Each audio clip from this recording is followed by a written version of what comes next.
Queridos hermanos, es un gusto saludarlos. Es el Ministerio El Gozo de Jehová, donde usted podrá escuchar los mensajes grabados que ya semana a semana les voy llevando. Son clases que realmente se tienen que ir desarrollando poco a poco. He predicado o he enseñado los mensajes de Apocalipsis. También el libro de Corintios estamos estudiando. En este momento nosotros vamos a continuar con el libro de Corintios. Vamos a estudiar. Previamente a esto, quiero escuchar una alabanza para que usted también se goce escuchando la alabanza al Señor, al Supremo Dios. Bendito sea Dios.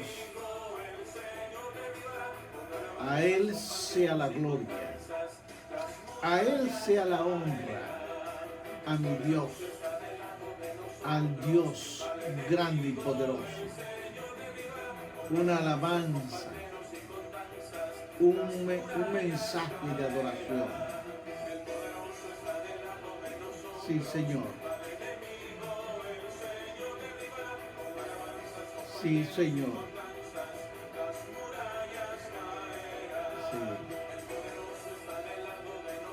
Sí, Señor. Sí,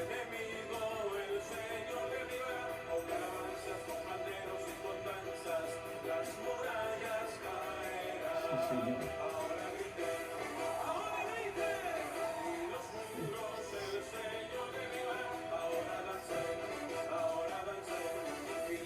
Bendito es el Dios de la gloria. Bendito es Jesucristo. Bendita es tu palabra. Bendita es tu palabra.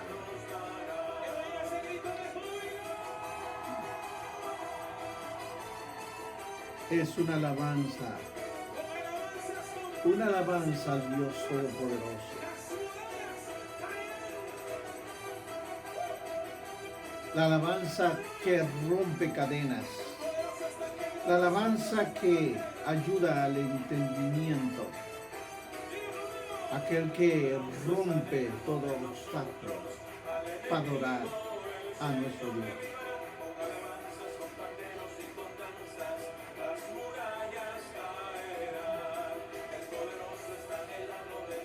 Sí, Señor.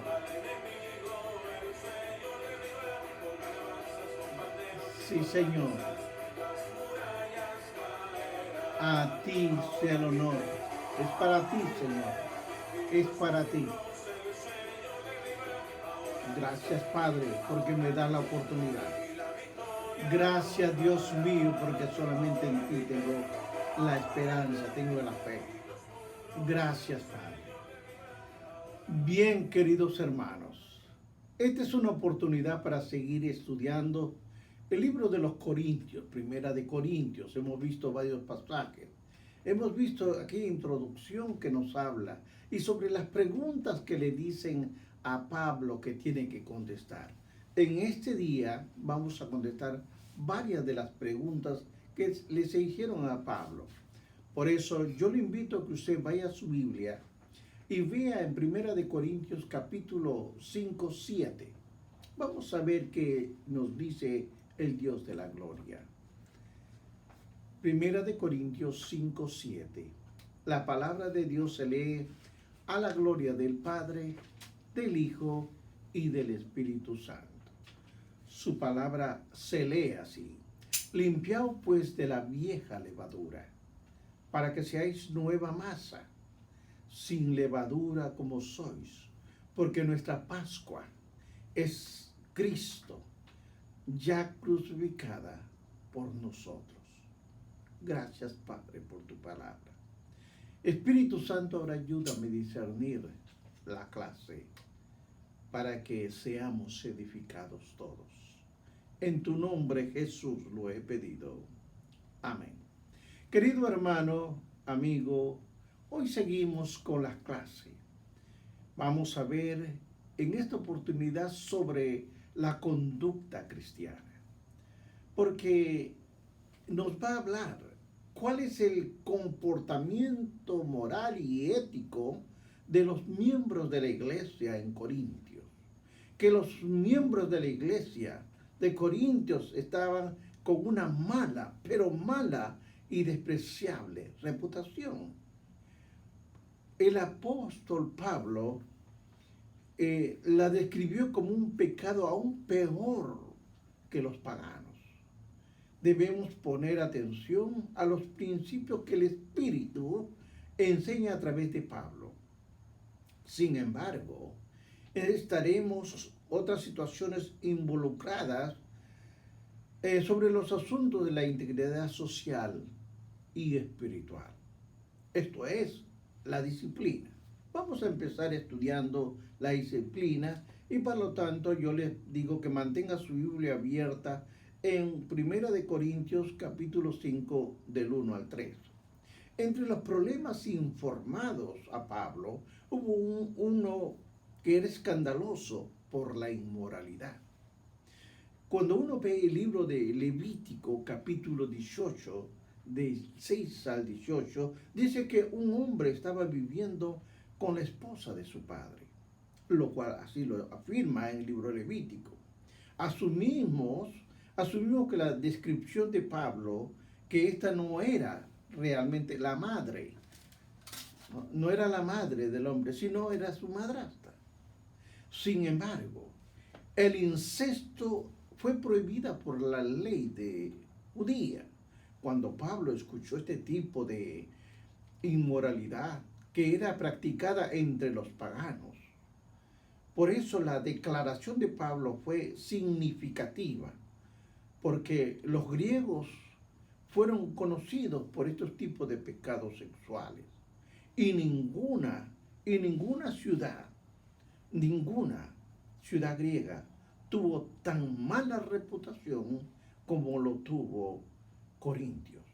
Corintios tenía esa reputación. No debería sorprendernos que los cristianos de Corintios, crecidos en ese clima de inmoralidad, intentarían contra la belleza sexual. Sin embargo, lo que escandalizó a Pablo no es solo este tipo de pecado que existiera, sino que fuera tolerado por la comunidad de creyentes. Aquí hay una situación donde la iglesia debiera de haber ejercido disciplina. Ahora miraremos, porque realmente cuando uno tiene que ser sometido en disciplina es porque no está caminando bien en los caminos del Señor.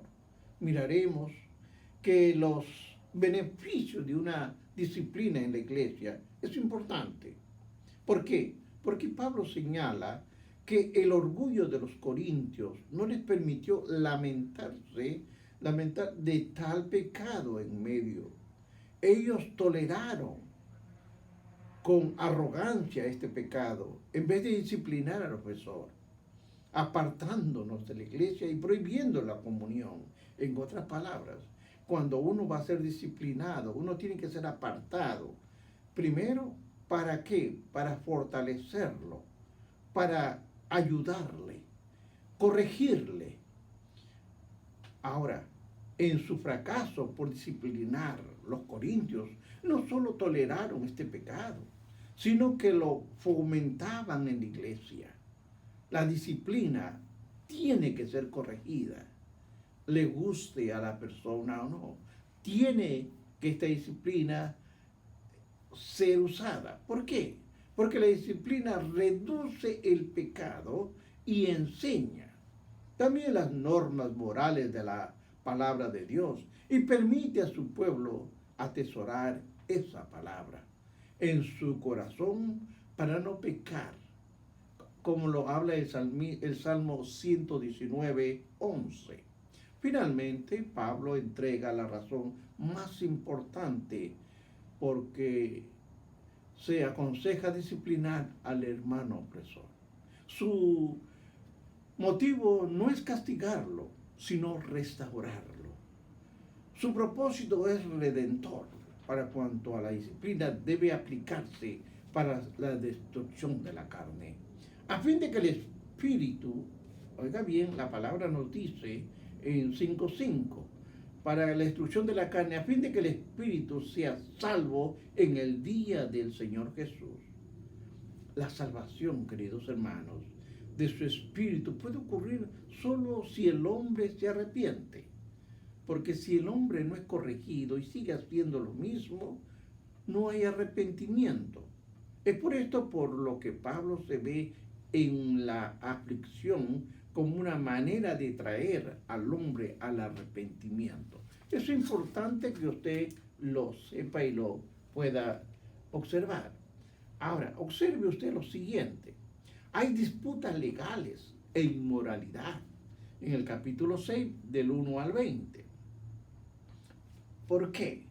Es importante el ejercicio de la disciplina y del juicio. En el capítulo 6, Pablo continúa su exhortación a la iglesia porque practique la buena disciplina, mientras que en el capítulo 5 era bien específico, involucrado el adulterio y el incesto. Ahora, observa el siguiente texto bíblico, Primera de Corintios 6:4, dice: sí, pues tenéis juicios sobre cosas de esta vida, ponéis para juzgar a los que son de menor estima en la iglesia. Los corintios no deberían de vacilar en juzgar asuntos terrenales, porque ellos están destinados para participar en los tiempos finales de Dios. Sí, hermanos, y el juicio final del mundo. Los creyentes de Corintios que veían de este trasfondo no habían visto nada malo. Ellos veían el pecado sexual con tanta normalidad porque ellos vivían en ese mundo. No veían nada malo. Llevar a un hermano, por ejemplo, a un tribunal, a una corte, para Pablo esto era imposible. Era imposible. La pregunta está: ¿cómo se atreven a hacer tal cosa? Era un escándalo para Pablo. Él está escandalizado, indignado por sus acciones. Su reacción parece venir del pensamiento de pedir que incrédulos juzguen a los cristianos.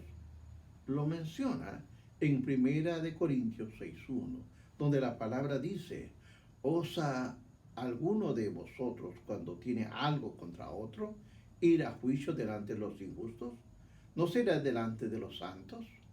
En otras palabras, Pablo sostenía que si los corintios están destinados a los incrédulos juzgar a los santos de Dios, para juzgar al mundo, de acuerdo al versículo 2, ¿por qué piden si un día ellos pedirán en las cortes celestiales que juzguen a los ángeles? ¿Cómo es que no se pueden ver con suficiente claridad para juzgar asuntos terrenales entre creyentes?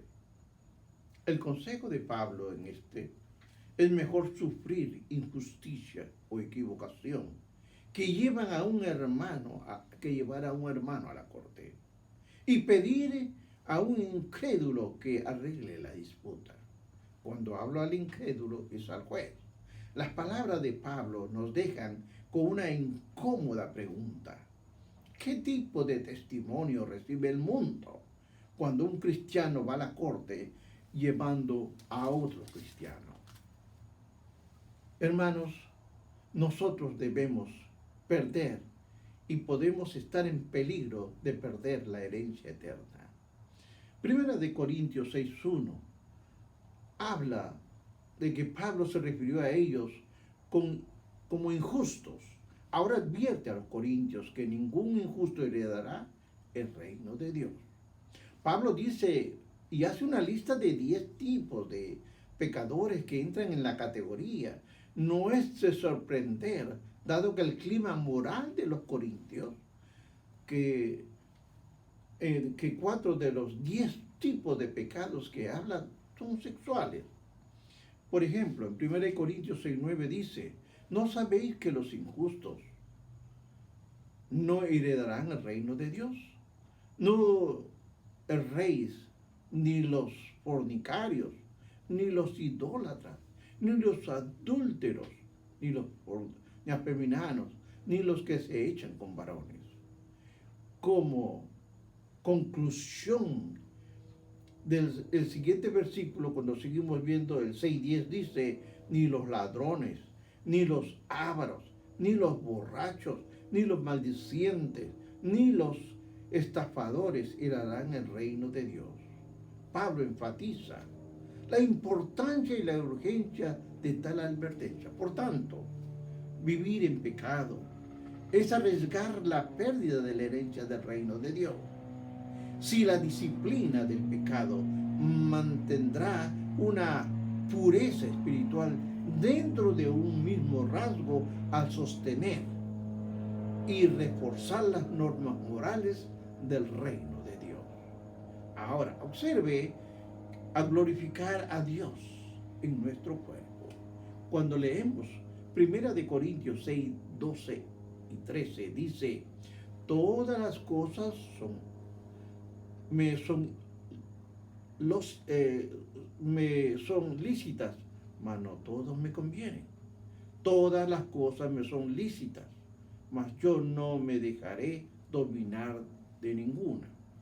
Las viandas para el vientre y el vientre para las viandas. Pero tanto el uno como el otro lo destruirá Dios. Pero el cuerpo no es más que para la fornicación, sino para el Señor. Si el Señor, para el cuerpo. Pablo está de acuerdo que hay libertad en Cristo, pero no es una libertad desenfrenada para hacer todo lo que no queramos con nuestro cuerpo. Sin embargo, la verdadera tragedia de adoptar el estilo de vida libertino es ignorar, oiga bien usted, hermanos, es ignorar la profunda verdad de la vida cristiana. El cuerpo físico es una parte integral de una persona y es importante para Dios. Es tan importante que Dios lo resucitará con su poder, de acuerdo a 1 Corintios 6:14. Ahora, 1 Corintios 6:19 dice, ¿o ignoráis que vuestro cuerpo es templo del Espíritu Santo, el cual está en vosotros, el cual tenéis de Dios, y que sois vuestro, y que no sois vuestro? Una verdad final es de tratar a los corintios libertinos. Existe una unidad espiritual entre el creyente y el Señor. Esta unidad no solo abarca el ser espiritual o material, sino de la totalidad de la persona, incluyendo el cuerpo físico. Los cristianos que se aferran a esta verdad se dan cuenta de por qué nuestro cuerpo es el templo del Espíritu Santo, de acuerdo al versículo 19. Nuestra meta suprema es usar nuestro cuerpo para glorificar a Dios. Ahora observe lo siguiente. Quiero hablar y tocar un poco sobre el matrimonio. Es una de las preguntas que se le hizo a Pablo. Ahora Pablo responde a aquellas que le habían escrito preguntándole acerca del consejo que habían recibido de no tocar mujer. Eso lo hemos visto en la clase anterior, no tocar mujer. La expresión traducida en el 1 Corintios 7:1, no tocar mujer, es usada por toda la literatura griega como una forma cortés para referirse a no tener relaciones sexuales. Eso es lo que quería decir no tocar mujer, quiere decir no tener relaciones sexuales. Algunos pudieron haber pensado que el celibato era más espiritual que el matrimonio. Quizás interpretaron mal. Porque cuando vemos el libro de Lucas, capítulo 20, 34 y 35, dice, entonces respondiendo Jesús, oiga bien, les dijo, hijos de este siglo, se casan y se dan en casamiento, mas los que fueren tenidos por dignos de alcanzar aquel siglo, la resurrección de entre los muertos, si se casan, ni se dan en casamiento. y suponiendo que su nuevo estado en Cristo les lleva a vivir una existencia sin sexo, como los ángeles, Pablo les atribuye a la luz de una sociedad desenfrenada, en inmoralidad, aconsejándose a avanzar y mejor casarse. Pablo no solo está diciendo que el matrimonio es una práctica para satisfacer los deseos sexuales de uno y evitar la inmoralidad. Él está declarando el plan de Dios para la humanidad. Dios ha hecho al hombre y a la mujer seres sexuales y ha creado el matrimonio como el contexto en el cual ellos pueden experimentar la realización sexual. Ahora, observe usted, el celibato. El celibato es la opción preferida y es un don de Pablo. Y el don que lo tiene. Cuando nosotros vemos 1 Corintios 6, del 25 al 35, dice, Pablo explica que el soltero o soltera no está obligado en su devoción y servicio al Señor. Los solteros son libres o solteras para servir enteramente al Señor sin competir con obligaciones y distracciones. Con esta ventaja en mente, Pablo desea que todos permanezcan sin casarse. Sin embargo, se da cuenta que no todos los que piden pueden hacerlo. Así porque cada uno tiene su propio don. Aunque Pablo no está en contra del matrimonio, él cree claramente que la persona no casada tiene más ventajas sobre las personas casadas. Ahora observe lo que va a contestar Pablo sobre el divorcio. Cuando nosotros vemos 1 Corintios capítulo 7, parece reflejar las preguntas que los mismos corintios hicieron relacionadas a las situaciones internas de la iglesia. Pablo no da su opinión propia, sino que él va a repetir la enseñanza de Jesús en Marcos 10, del 1 al 12. Un cristiano no debería buscar divorciarse. Mejor aún, un esposo cristiano o esposa debería permanecer casado con el cónyuge incrédulo o incrédula, tanto tiempo como pudiera vivir con ella o con él. Pablo piensa que el cónyuge incrédulo es santificado por el creyente, tanto sea uno o el otro. La única excepción, oiga bien, la única excepción para no permanecer en la relación es si el compañero o compañera incrédula abandona el matrimonio, se va. En este caso, el creyente no puede reforzar a su cónyuge para que permanezca con ellos. Entonces el creyente no está atado ante Dios, sino está libre del matrimonio. O sea, si uno de ellos abandona el hogar, se va, ya automáticamente está fuera del matrimonio. Hay decisiones, hermanos, y muchas decisiones que se tienen que tomar.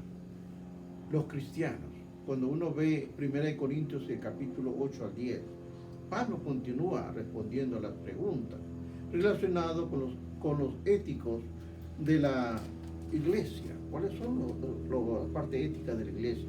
Ahora la discusión se traslada específicamente a la libertad de los creyentes para comer alimentos ofrecidos a los ídolos. 1 Corintios 8:9 dice, pero mirad, que esta libertad vuestra no venga a ser tropezadero para los débiles. En los días de Pablo, el sacrificio a los ídolos era muy común y también era una parte esencial en la vida religiosa del mundo greco-romano. Cabe explicar la libertad en Cristo.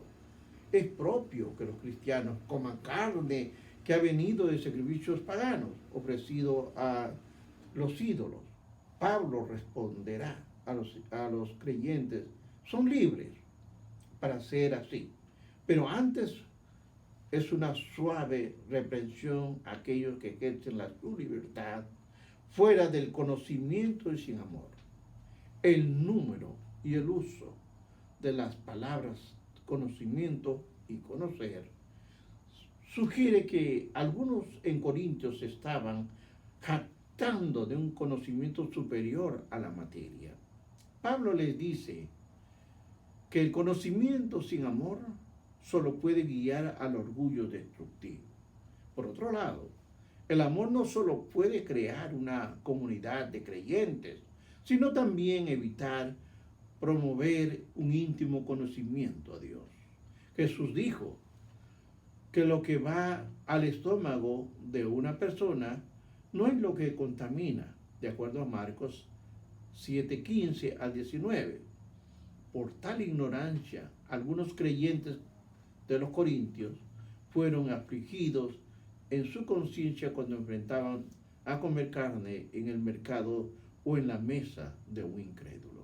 Primera de Corintios 8:11 dice: y por el conocimiento tuyo se perderá el hermano débil por quien Cristo murió. Y lo sigue diciendo en Romanos 14:20. No destruyas la obra de Dios por causa de la comida. Todas las cosas, a la verdad, son limpias, pero es malo que el hombre haga tropezar a otros con que la coma. Es decir, usted, querido hermano, si usted no come una comida, no lo obliguen. Si usted ve que el hermano no quiere comer un alimento, haga usted un esfuerzo de no comerlo de delante de él para evitar que el hermano caiga en tentación y poderlo hacer caer en un pecado. Ahora bien, la relación con los derechos personales. Esto es importante. Continuamos con el tema de la libertad cristiana. Pablo usa como ilustración seguramente su nivel como pastor o apóstol le concedían ciertos derechos. No obstante, en Corintios como en Galacia, Pablo enfrentó oposición en aquellos que no aceptaban su apostolado. Sin embargo, Pablo está confiado en su llamado apostólico que provino de una revelación divina. Como un apóstol, Pablo tiene el derecho de vivir de la predicación del Evangelio, de acuerdo al versículo 4:11. Sin embargo, Pablo opta por no tomar tal sostenimiento por causa del Evangelio. Además, su decisión está basada en un llamado divino para predicar el Evangelio y su deseo de ganar a los perdidos para Cristo. Por esta razón, él ha determinado no hacer nada que pudiera estorbar su meta. Pablo no predica el Evangelio por ganancias, algunas ganancias monetarias. Al contrario, él considera que es un privilegio, un honor predicar sin salario. Ahora miraremos esto. Es un ejemplo que nos invita a no hacerlo. Un ejemplo de los israelitas, de acuerdo al capítulo 10, de 10:1 al 11:1. Un ejemplo que no debemos seguir. Por favor, entiéndalo así. En el capítulo 9, Pablo dio una motivación negativa para su autodisciplina y sacrificio en busca del galardón eterno.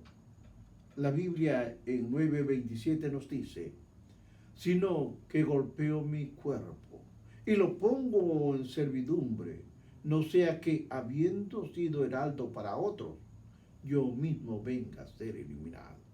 En otras palabras, la advertencia de Pablo es clara. A través del discurso moral, los corintios pueden fallar en obtener el premio escatológico de la salvación eterna. En el capítulo 10, Pablo presenta al Israel histórico como un ejemplo de aquellos que usaron mal su libertad y llegaron a ser eliminados. Pablo toca 3 factores que guiaron a la idolatría de Israel y el fracaso para entrar a la tierra prometida. Primero, ve su incredulidad de Israel, su indulgencia pecaminosa. Y tres, es la perversión del conocimiento de Dios. A pesar, oiga usted bien, hermano, a pesar de la protección que tuvieron, de la provisión de Dios en el desierto, una provisión que le dieron a Israel, tentó a Dios en formas repetidas, de acuerdo a Números 14:22. De los tres ejemplos queda claro que las quejas desagradecidas y reganos procedieron de la idolatría de Israel. Esto fue acompañado a los apetitos de la carne. La lujuria por la comida y la bebida los guió a desear la maldad e inmoralidad sexual.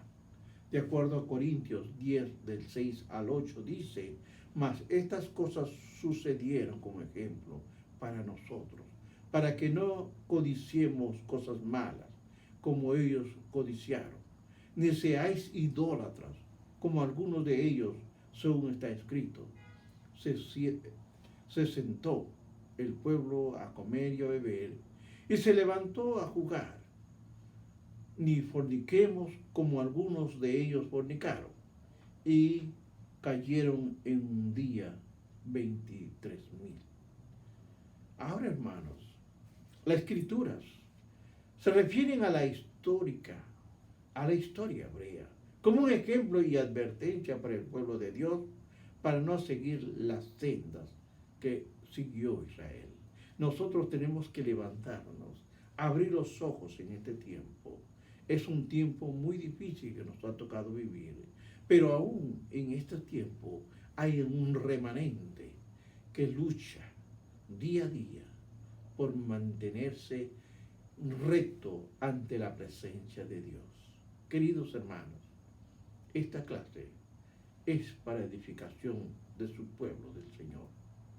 Usted quiere ver las clases anteriores, puede ir al Ministerio del Gozo de Jehová. Ministerio El Gozo de Jehová, y encontrará clases. Vamos a seguir estudiando, vamos a seguir enseñando sobre estas preguntas que le hicieron a Pablo y que solamente Pablo tenía que responder.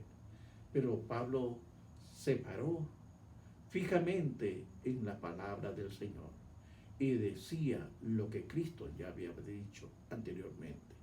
Por eso, hermanos, nuestra Biblia no es para cargarla. Nuestra Biblia es para estudiarla. Estúdiela con tesón. Estúdielo, porque es el alimento para nuestra alma. Yo solamente les digo: ame la palabra, viva la palabra, enseñe la palabra. No vaya a ser que se olvide y no gane almas para Cristo. Hermanos, es un gusto, es un placer haber traído esta clase. Continuaremos con el libro de Corintios antes de entrar a Corintios 2, para seguir hablando, estudiando y conociendo mejor nuestra Biblia y nuestra palabra que el Señor nos ha dejado. Dios los bendiga, Dios los guarde. Bendiciones, hermanos.